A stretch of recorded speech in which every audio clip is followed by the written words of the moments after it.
시동아, 너 영화 화려한 휴가 봤니? 어땠어? 슬펐어요. 슬펐어? 그럼 너 영화 택시 운전수는 봤어? 진짜 감동이었죠. 광주에 대해 다시 생각하게 됐어요. 그래, 맞아. 쌤이 장담하는데 거의 99% 이상의 확률로 영화 화려한 휴가나 뭐 택시 운전사 이런 영화들을 보면서 5.18을 접하고 이에 대한 인식을 가진 게 이런 문화 컨텐츠들일 거야. 막 그러잖아. 영화에서 보면은 막 광주 사람들이 억울하게 죽고 막 민주화를 위해 목숨 바쳐 투쟁하고. 그렇죠. 슬픈 역사죠. 자, 근데 쌤이 하나만 물어볼게. 5.18은 민주화 운동이지. 근데 한간에는 이 5.18 민주화 운동을 사태라는 중립적 표현을 사용하고 심지어는 더 나아가서 이 5.18 민주화 운동을 폭동이라고 주장하는 사람들이 있다는 걸 알고 있니? 네, 들어봤어요.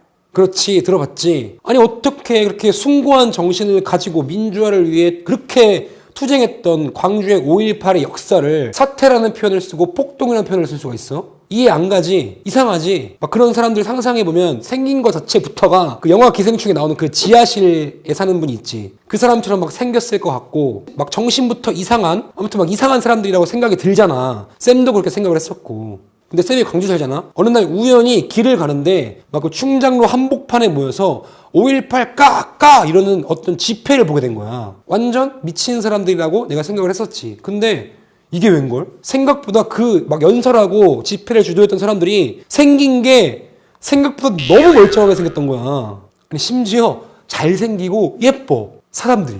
아니, 좀 문화 충격이었지. 막 일치가 안 되잖아. 5.18 민주화 운동을 막 폭동이라고 주장하고 막 그거에 대해서 폄하를 하는 사람들이 생긴 게 너무 멀쩡해. 심지어 잘생기고 예뻐. 아니, 사람을 외모로 평가하자는 건 아닌데 그게 솔직히 상식적으로 막 그렇게 말도 안 되는 주장들을 펼치는 사람들의 외모를 상상하면 아까 말했던 것처럼 영화 기생충에 막 지하실에 사는 그런 이미지를 상상을 했었고 막 사회 부적응자 이상한 소리나 해대는 그런 사람들을 상상했었단 말이야. 내 깐에는 너무 쇼크였고 충격이었어. 그래서 내가 그날 집에 가자마자 도대체 왜 저 사람들이 저러고 있나. 아니, 너무 멀쩡하게 생겼으니까. 그래서 내가 집에 가자마자 5.18에 대해서 검색을 하고 공부를 하기 시작했어. 자, 왜 그랬냐? 아니, 저렇게 멀쩡한 사람들이 이렇게 막 땡볕에 나와서 뭐 5.18을 폄하하고 있는 이유에 대해서 내 스스로 좀 논리적으로 생각을 해보려고 하니까 그 논리적인 근거들이 떠오르지가 않는 거야. 오직 내 머릿속에는 막 택시 운전수, 화려한 휴가 이런 영화들밖에 떠오르지가 않더라고. 아니, 저 사람들도 어떤 이유가 있으니까 한여름에 저지랄들을 하고 있을 거 아니야.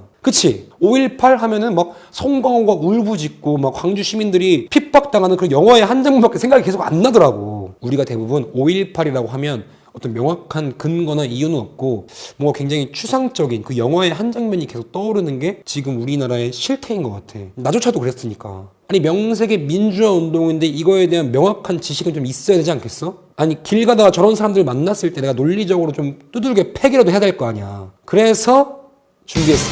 도대체 그 멀쩡하게 생긴 사람들이 도대체 왜 그 난리를 치면서 광주 5.18 민주화 운동을 폭동이라고 주장을 하는 걸까? 궁금하지? 쌤이 재밌는 거 하나 보여줄까? 짠! 아, 진짜 90년대는 진짜. 아무튼 오늘 5.18의 뭐 시대적 배경, 뭐 왜 일어났는지 어쩌고 저쩌고 이런 지루한 얘기들은 아예 싹 다 빼놓고 도대체 왜 저 멀쩡한 사람들이 5.18 민주화 운동을 폭동이라고 주장을 하는지 대표 주장 딱 4가지를 갖고 왔어. 근데 지금부터 진짜 재밌는 게 이거를 딱 공부를 해보니까 나도 너무 소름 돋는 거야. 왜? 여지껏 내 민주화 운동이라고 그렇게 믿어왔던 것이 한 번에 와르르 무너졌거든. 궁금하지? 지금부터 얘기해줄게.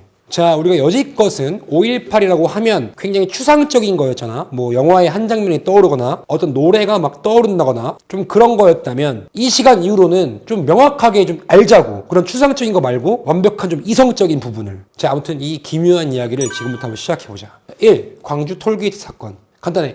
5월 18일 날 광주에서 막 난리가 났었어. 그러다가 경찰 측에서 첫 사망자가 나온 거야. 그 난리통에. 막 첫 사망자가 경찰 측에서 나오고 막 화력이 계속 밀리는 마당에 당시 정부 입장은 어떻겠어? 당연히 추가 병력을 투입해야겠지. 그래서 정부에서 그 광주를 군인들을 파병을 시켰거든. 그래서 그 파병된 군인들이 5월 21일 오전 8시에 광주로 오기 위해서 광주 톨게이트로 딱 진입을 하는데 300명의 시민군이 미리 잠복을 하고 있다가 이 파병 오는 군인들을 습격을 하게 돼.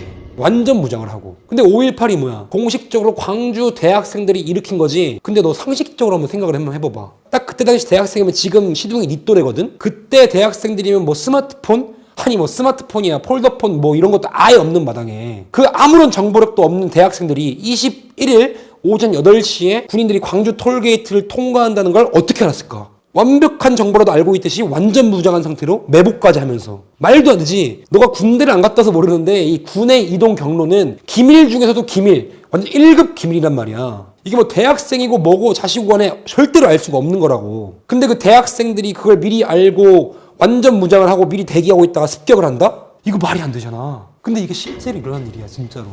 내 뇌내 망상이 아니라. 너무 의문점이지. 너무 신기하지.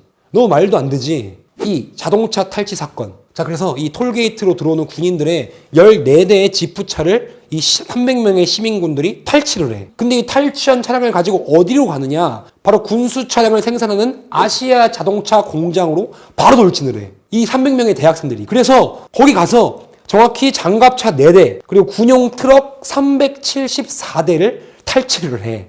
다시 말하지만 너 또래 대학생들이. 그래, 다 좋아. 다 좋아. 대학생들이 그랬다고 쳐. 근데 너 트럭 운전할 줄 아니? 아니 뭐 장갑차 운전할 줄 알아? 100번 1000번 양보해서 그 당시에 스마트폰이 있었어. 유튜브도 다 있었어. 그래서 유튜브 보면서 막 장갑차 운전하고 트럭 운전했다고 치자. 근데 이때는 스마트폰은커녕 삐삐도 없었을 시절이라고. 근데 그 대학생들이 어떻게 그걸 탈취를 하고 운전을 다 해. 대학생들이. 이상하지? 너가 봐도 말도 안 되지? 근데 여기서 또 하나. 총 한 400대를 탈취했지? 근데 저 당시에 트럭 운전 면허를 가지고 있는 전라도 뭐 90살까지 다 포함해서 전라도인 중에 트럭 면허를 가진 사람이 200명이 채 안 됐다는 거야. 근데 대학생들이 400대의 차를 탈취해서 이게 말이 돼? 자, 이대로 3번으로 넘어간다. 3번 무기고 탈취. 그래서 이 차량들과 막 장갑차를 탈취해서 끝나지 않고 어디로 또 가느냐? 이 탈취한 차량을 가지고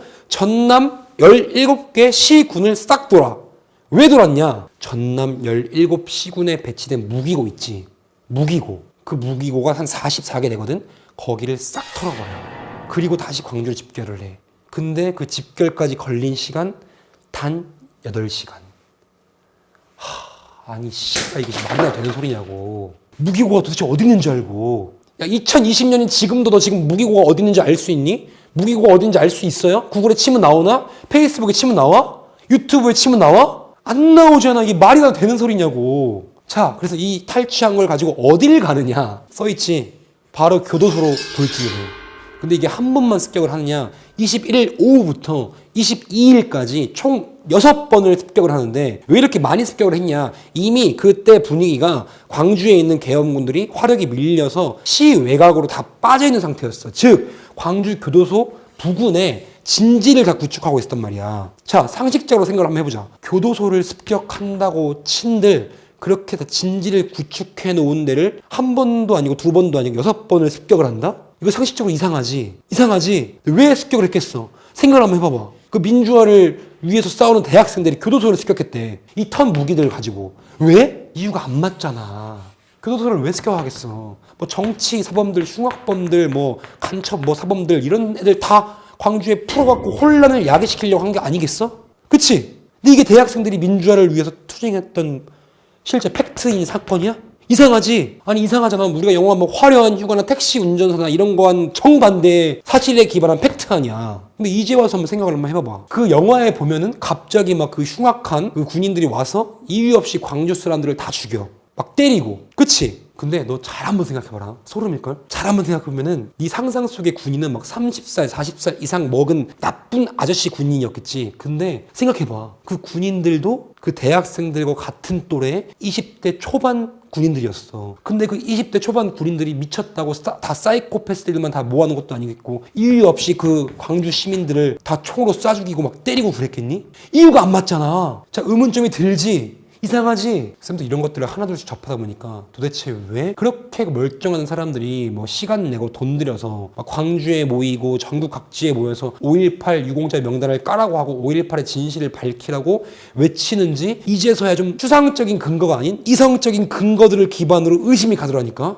근데 요새 분위기가 어때? 5.18 특별법을 만들고 5.18에 대해서 절대로 알려고 하지도 말고 폭동이라는 단어도 아니고 사태라는 굉장히 중립적인 표현을 쓰는 것조차 나라에서 금지시키고 있잖아. 왜? 이유 없어. 그냥 민주화 운동이니까. 5.18은 절대로 침범해서는 안 될 민주화 운동이니까. 이게 이유야. 2020년 자유 대한민국에서 알려고 하면 처단을 당해. 차단을 당하고 사회에서 매장을 당한단 말이야. 이것이 그들이 그토록 울부짖는 민주화일까? 오늘 이야기한 거는 굉장히 빙산의 일각이야. 이것 말고도 뭐 5.18 유공자 명단부터 시작해서 5.18이 왜 일어났는지, 그리고 광주에 뭐 있지도 않았는데 혜택을 지금 처받고 있는 인간들, 그리고 북한에서 그토록 5.18을 북한인들이 처빨고 있는 상황들, 의문점이 몇 수십 가지 수백 가지가 돼. 어때? 오늘 이야기 재밌지? 흥미롭지? 진짜 충격적이지. 내가 지금 너한테 5.18은 무조건 폭동이었다 이렇게 너한테 주입시키고 싶은 게 아니야. 어떤 사태가 있으면 이거를 굉장히 중립적인 시각에서 바라볼 줄 알고, 추상적인 근거가 아니라 굉장히 이성적이고 논리적인 기반을 바탕으로 어떤 사태를 바라보란 말이야. 그런 눈을 키워야 된다고. 이해해? 꼴랑 그 감성적인 영화 몇 개 보고 어떠한 사태를 네가 판단하는 게 아니라. 쌤 말 틀리지 않지? 그치? 그래. 그래서 여기 지금 보이는 시둥이의 전전말 채널을 가보면 쌤이 5.18이 왜 일어났는지 그 시대적 배경부터 해서 이 4가지 내용뿐만 아니라 세세하게 완벽 정리를 해서 영상을 업로드해놨어. 그걸 보면 돼. 호기심이 조금이나마 생겼다면. 알겠지? 오늘 강의 어떠셨나요? 정말 좋죠, 여러분들? 진짜 열심히 준비하고 열심히 만들었습니다. 10시간 이상이 걸렸어요. 어떻게 하면 정치에 관심 없는 중도 친구들이 이 5.18에 대한 시각을 거부감 없이 살펴볼 수 있을까에 대해서 이렇게 열심히 만들었으면 어떻게 해야 돼요? 많은 사람들이 봐야겠죠. 여러분들이 하실 거는 별거 없습니다. 이 영상 그냥 공유만 해주시면 됩니다. 여러분들의 카톡, 여러분들의 SNS로. 공유 한 번에 귀찮으십니까? 그럼 여러분들은 이 5.18이 평생 민주화라는 성역화에 갇혀 있어도 뭐라고 하지 마세요. 아니죠? 얼른 공유 버튼 누르고 공유하세요. 아무튼 오늘 수업은 여기까지 하자. 오늘의 한 줄 평. 어떠한 사태를 바라볼 때는 감성의 영역으로 바라볼 것이 아니라 완벽히 이성의 영역으로 접근해야 된다. 그것이 그 사태에 대한 진정한 존중과 예의를 갖추는 것이다.